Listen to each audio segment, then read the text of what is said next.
Hey guys, how you doing? Ron Raymond here from the Raymond Report with another segment of strategy and stuff for Monday, June 21st. Hopefully you're having yourself a good start to your day.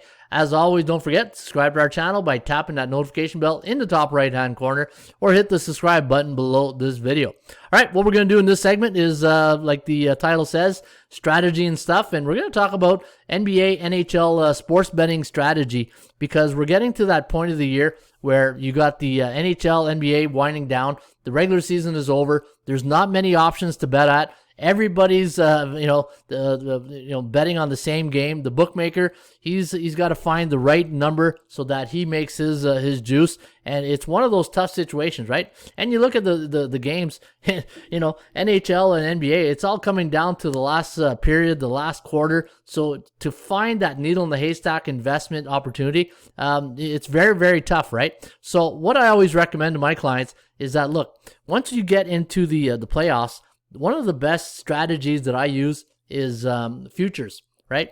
So right now, looking at the futures price for the Clippers and the Suns. So the Suns won game one.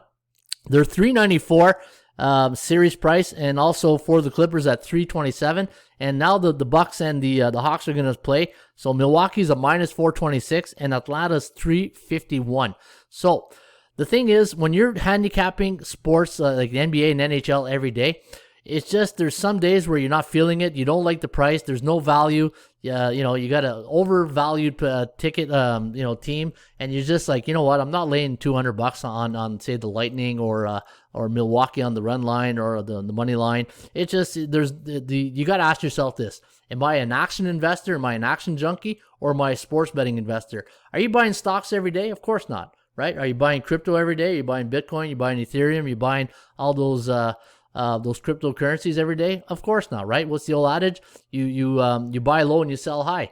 Now, the same type of mental strategy, that strategic strategy that you got to use for sports betting investment, that you got to say to yourself, look, not every day is going to be a Picasso. That's why, this is a perfect opportunity to buy a series price on, say, the LA Clippers at plus 327 and the Atlanta Hawks at plus 351. Because there's going to be some games where you're just like, you know what? I like this side, but I don't think that the line value is there. But knowing that I got a futures ticket scratches that itch of being invested into that game. And I think for NBA, if you buy the Hawks right now at plus 351, and let's say they go down the series 2-1, well, once they get to that 3-1 series for, say, Milwaukee, if that ever happens, then you can say you might have a hedging opportunity, right? And if it gets to 3-3, then you got a beautiful hedging opportunity. But those are the things that I think that you might want to consider. So this way, if you're like, say, a perfect example, like say I got a futures ticket on the New York Islanders, right, to win the Stanley Cup. Well, knowing that I got that futures ticket, that's my interest tonight. And that's why, I look at the price on the New York Islanders on tonight's game. I think it was, 180, 190 or something like that. And let me check here with bookmaker and let's see what they have. And they have so they got the Tampa Bay Lightning at 188. I like Tampa Bay tonight in game number 5, but I'm not willing to lay 188.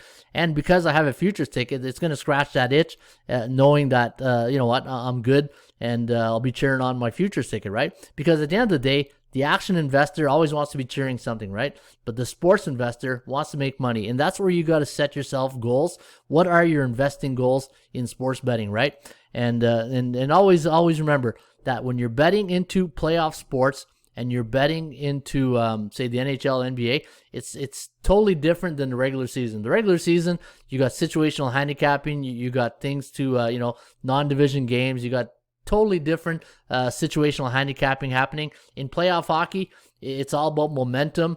It's all about injuries, and it's just, anything can flip on a dime, right? Anything can flip on a switch, and we're seeing that with the. In fact, let me show you this right here. And I say it all the time in these videos: perception versus reality.